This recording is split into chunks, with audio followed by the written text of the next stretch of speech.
Hi guys, welcome back to my channel. आज का Chinese word है सी चीजिया। इसका मतलब होता है सी यू नेक्स्ट टाइम। कहानी स्टार्ट करते हैं। पिछले पार्ट में हमने देखा था कि सभी वैन से ही इन लोहा प्राप्त करने के लिए निकल चुके हैं। अब आगे वे सभी मेंग्याओ के बताए नक्शे के अनुसार वैन रोहान के महल में पहुंच जाते हैं। वह एक खुफिया रास्ता था जो मेंग्याओ ने उन्हें बताया था। अब सब जाकर एक जगह छिप जाते हैं। वे देखते हैं कि वैन रोहान वैन चाओ और वैन जूलियो से बोल रहा था कि मुझे इन लोह के 5 टुकड़े चाहिए और साथ में ही वह दिव्य पुंज भी। फिर मैं सबसे शक्तिशाली बन जाऊंगा और सारे क्लैंस पर मेरा अधिकार होगा। वैन चाओ कहता है, पिताजी वे सभी एक साथ हो गए हैं और उनके पास इन लोहे के 3 टुकड़े हैं। वैन रोहान गुस्से में कहता है, तो जाओ उससे वह छीन कर मुझे लाकर दो। वैन चाओ और वैन जूलियो वैन रोहान को वो करके वहाँ से निकल जाते हैं, लेकिन तभी वे देखते हैं कि उनके कुछ सैनिक बेहोश पड़े हैं। वैन जूलियो कहता है, जरूर यहाँ कोई है। तब वैन चाओ अपने सैनिकों को आदेश देता है कि जो भी महल में घुस गया है उसे ढूंढ कर निकालो और पिताजी के सामने पेश करो। सभी सैनिक इधर उधर भागने लगते हैं ताकि वह घुसपैठियों को ढूंढ सके। वैन चाओ भी वैन जूलियो के साथ उन्हें ढूंढने लगता है। तभी लेंजा और विंग उन पर हमला बोल देते हैं। वे आपस में लड़ने लगते हैं। अब वैन सैनिक आ जाते हैं और विंग और लेंजा को घेर लेते हैं। तभी वहाँ बाकी सब जियांगचैन, लैंथचैन, निमिंग्यू, नी हुएसांग और वैन भाई बहन भी आ जाते हैं। सभी मिलकर लड़ने लगते हैं, लेकिन वैन सैनिकों की संख्या कुछ ज़्यादा ही होती है। तब विंग अपनी बांसुरी बजाने लगता है और बहुत सारे क्रॉप्स वहाँ आ जाते हैं तथा वैन सैनिकों पर हमला बोल देते हैं। जियांगचैंग वैन चाओ को और नी मिंगजू वैन जूलियो को मार देता है। बांसुरी की आवाज़ सुनकर वैन रोहान बाहर आता है और अपने दोनों बेटों को मरा पाता है। तब वह गुस्से में विंग की गर्दन पकड़ लेता है। कमज़ोर हो जाने के कारण उनकी विंग उसकी गिरफ्त से नहीं निकल पाता है। तब लैन वांगजी अपनी बिचैन को सीधे वैन रोहान के सीने में डाल देता है। वैन रोहान वहीं मर जाता है तथा विंग भी बेहोश हो जाता है। वांगजी तुरंत उसे अपनी गोद में उठा लेता है और वैन किंग उसे चेक करने लगती है। वह कहती है कि अधिक एनर्जी के उपयोग से ये कमज़ोर हो गया है, इसे आराम करने दो, ये ठीक हो जाएगा। वांगजी नोट करता है। सभी वहाँ से निकलकर मेंग्याओ को ढूंढने लगते हैं। सिचेन को लगता है कि कहीं उनका शपथ भाई किसी संकट में ना हो। तब नीमिंगजू को मेंग्याओ एक कमरे में दिखता है। जब वह जाकर देखता है तो मेंग्याओ के हाथ में कुछ होता है जिसे वह अपनी रोब्स में छुपा लेता है। नीमिंगजू पूछता है, क्या है? तो मेंग्याओ कहता है कि कुछ नहीं। तब नीमिंगजू उससे वह ज़बरदस्ती छीनने की कोशिश करता है। तभी वहाँ सिचेन आ जाते हैं और पूछते हैं कि क्या हुआ है। नीमिंगजू कहता है कि ये कुछ छुपा रहा है। तब सिचेन मेंग्याओ की तरफ देखने लगता है। मेंग्याओ कहता है कि मैं यहाँ के नक्शों को हटा रहा था ताकि किसी गलत हाथों में ना पड़े। सिचेन नोट करता है। नीमिंगजू कहता है, लेकिन तब सिचेन उसे बीच में ही टोकते हुए कहता है, मिंगजू चलो, हमें इन लोहे का एक टुकड़ा और ढूंढना है। वह मेंग्याओ को ग्लेर देकर वहाँ से चला जाता है। अब विंग भी थोड़े आराम के बाद ठीक हो जाता है और सभी 5वें टुकड़े की तलाश में निकल जाते हैं। संकेत का पीछा करते करते वे एक शहर पहुँचते हैं जो बिल्कुल वीरान लग रहा था। आसपास पूछने पर पता चलता है कि कुछ दिनों से वहाँ के लोग शहर से बाहर नहीं निकले हैं और जो भी शहर में जाता है वापस नहीं आता। इस वजह से लोग अब डर के मारे शहर में नहीं जा रहे। तब लेंजा कहता है, जरूर कुछ हुआ है, हमें अंदर जाकर देखना होगा। सभी सावधानी से अंदर जाने लगते हैं। जैसे जैसे वे अंदर जाते हैं कोहरा घना होता जाता है। लेंजा सभी को सचेत रहने की कहता है। अब सभी धीरे धीरे आगे बढ़ने लगते हैं। तभी उन्हें किसी के फुसफुसाने की आवाज़ें आने लगती है। जियांगचैंग आवाज़ की तरफ हमला करने ही वाला होता है, तभी विंग उसे रोक देता है। रुको जियांगचैंग। लेंजा, ध्यान से सुनो, ये आवाज़ कुछ जानी पहचानी लग रही है।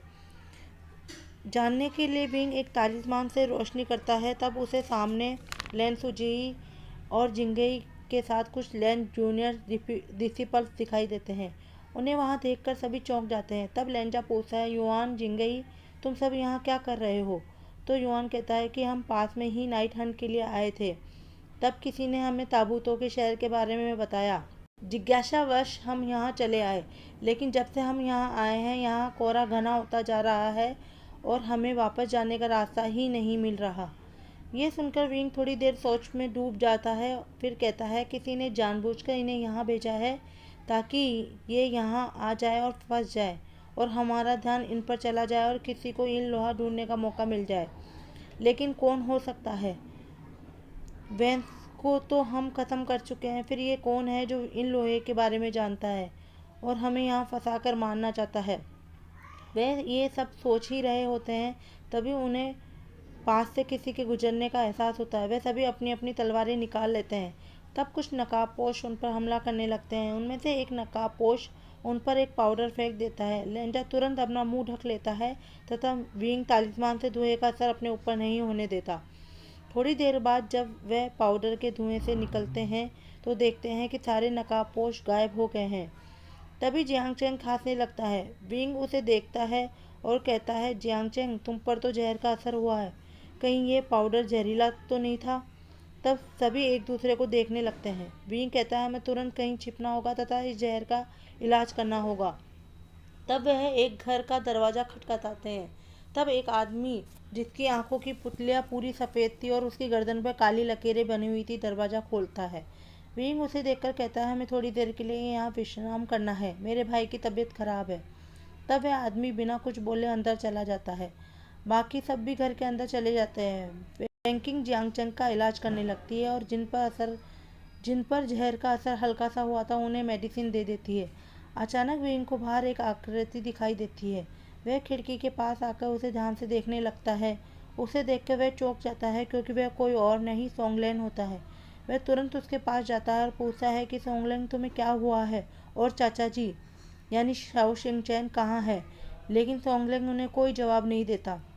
वह उसे घर के अंदर ले आता है।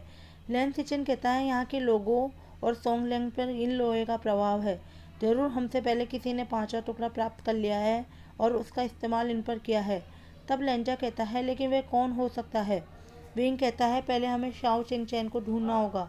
वह ये सब कह ही रहे होते हैं तभी सोंगलेंग उन पर हमला करने लगता है। वे सब उसको रोकने की कोशिश करते हैं लेकिन नाकाम रहते हैं। तब विंग को कुछ याद आता है और वह अपनी बांसुरी बजाने लगता है। उसकी बांसुरी का असर सोंगलेन पे होने लगता है और वह शांत हो जाता है। तभी वहाँ बहुत सारे नकाबपोश आ जाते हैं। उनमें से एक नकाबपोश विंग से कहता है, तुम में ऐसा क्या है कि तुम्हें दिव्य पुंज के लिए चुना गया है? मुझे तो तुम एक साधारण कल्टीवेटर लग रहे हो। उसकी बात सुनकर सभी को शौक लगता है और वे सोचते हैं कि इसे दिव्य पुंज के बारे में कैसे पता चला।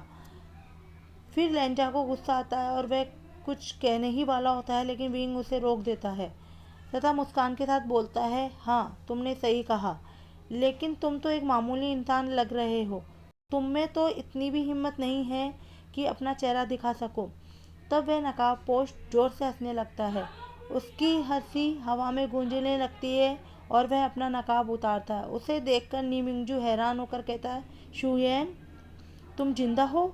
तब सभी नी मिंगजू को देखने लगते हैं। नी मिंगजू कहता है, यह एक लुटेरा और हत्यारा है जिसे निये कबीले ने सजा दी थी, लेकिन शायद किसी धोखेबाज ने इसे आज़ाद कर दिया अपने फ़ायदे के लिए। तब सिचेन पूछता है, कौन है वो जिसने ऐसा किया?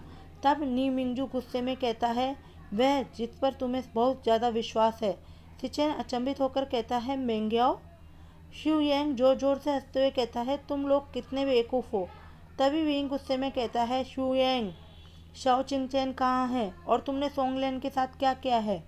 तब शुयेंग कहता है, तुम्हें सब पता चल जाएगा, पहले मुझे इन लोहे के चारों टुकड़े दे दो। तब विंग कहता है, अच्छा चलो हम लड़ाई करते हैं, जो जीतेगा इन लोहा उसी का हो जाएगा। शुयेंग गुस्से में विंग पर हमला करता है तथा बाकी नकाबपोश औरों पर। शुयेंग कहता है, विभूषियान, तुम अपने आप को समझते क्या हो? अगर तुम ऐसे ही अभिमानी रहे तो तुम अकेले रह जाओगे। तब विंग मुस्कुराते हुए कहता है, जैसे तुम रह गए हो। ये सुनकर शुयेंग को और अधिक गुस्सा आने लगता है और वह पूरी ताकत से विंग पर हमला करने लगता है। विंग कहता है, लगता है मैंने तुम्हारी दुखती रग पर हाथ रख दिया है। अब देखो ना, तुम अभी भी अकेले हो, तुम मरने वाले हो, लेकिन तुम्हारा मालिक अभी भी तुम्हें बचाने नहीं आ रहा।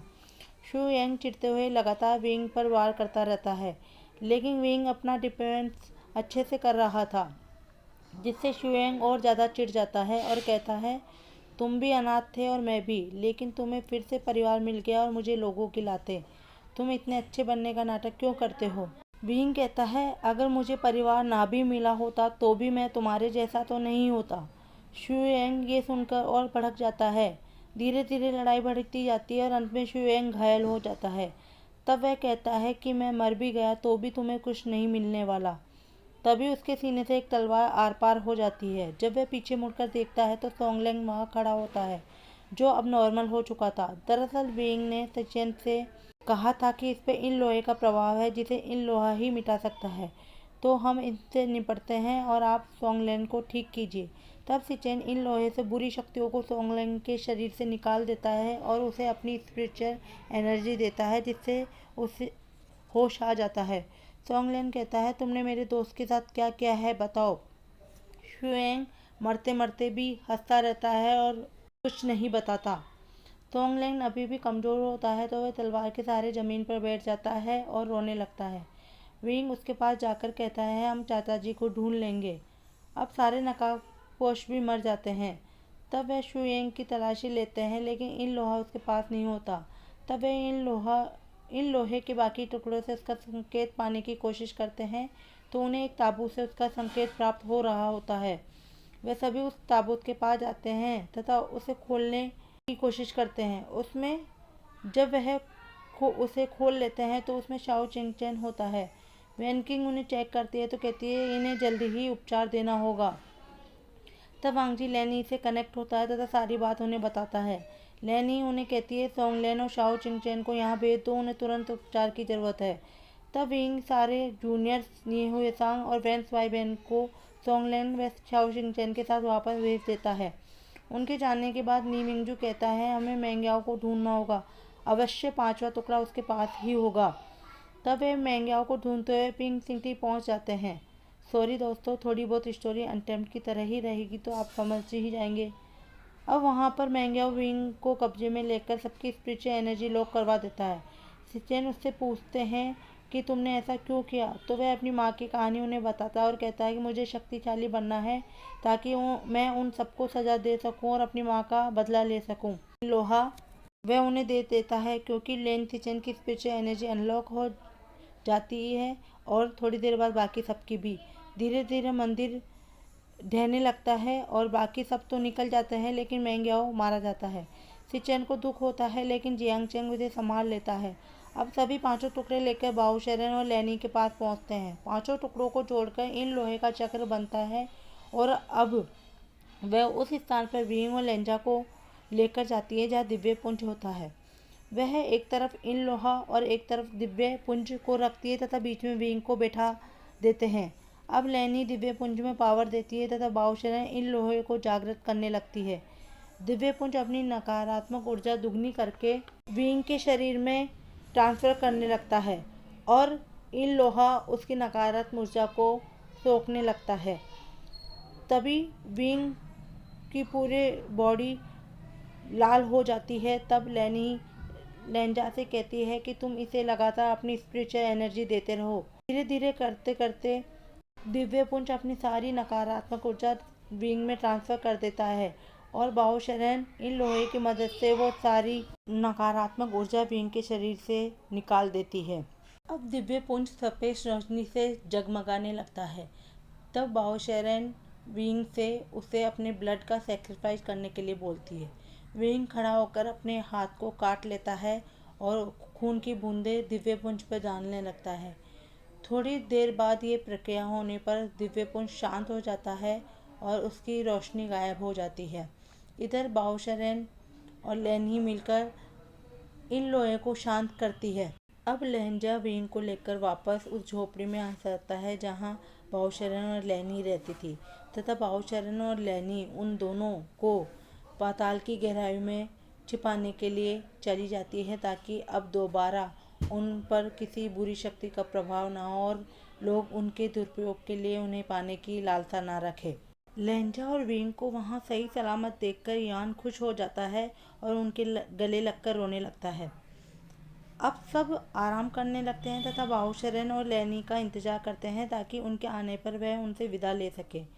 2-3 दिन के बाद बाउशरन व लेनी वापस आती है तथा उन्हें इन लोहे व दिव्य पुंज दोनों को सुरक्षित कर देने की बात बताती है। अब सब अपने अपने क्लैन में लौट जाते हैं।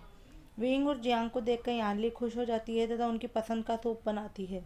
जियांग फेंगबियाँ भी उन्हें शाबाशी देते हैं और इस बार तो मैडम यू भी सारी सच्चाई जानकर विंग को प्यार से गले लगा लेती है। सबका प्यार देखकर विंग की आंखों में आंसू आ जाते हैं। दूसरी तरफ लैन किरण भी अपने भतीजों की सफलता पर उन्हें बधाई देते हैं। अब कुछ समय बीत जाता है। एक दिन क्लाउड रिसेस से लैन किरण का पत्र जियांग फेंगबियाँ को प्राप्त होता है। आज के लिए इतना ही। क्या है उस पत्र में? क्या फिर से कोई अनहोनी होने वाली है? जानेंगे अगले पार्ट में। वीडियो पसंद आया हो तो लाइक व शेयर कीजिए प्लीज़ दोस्तों। मैं इतनी मेहनत कर रही हूँ पर सब्सक्राइब बढ़ ही नहीं रहे हैं। प्लीज़ प्लीज़ दोस्तों, जो रेगुलर वीडियो देखते हैं लेकिन अभी तक सब्सक्राइब नहीं किया है, मेरे चैनल को सब्सक्राइब कीजिए। दोस्तों क्या जाता है, एक सब्सक्राइब पर क्लिक ही तो करना है। प्लीज़ प्लीज़ दोस्तों मेरे चैनल को सब्सक्राइब कीजिए। Love you all, bye, take care.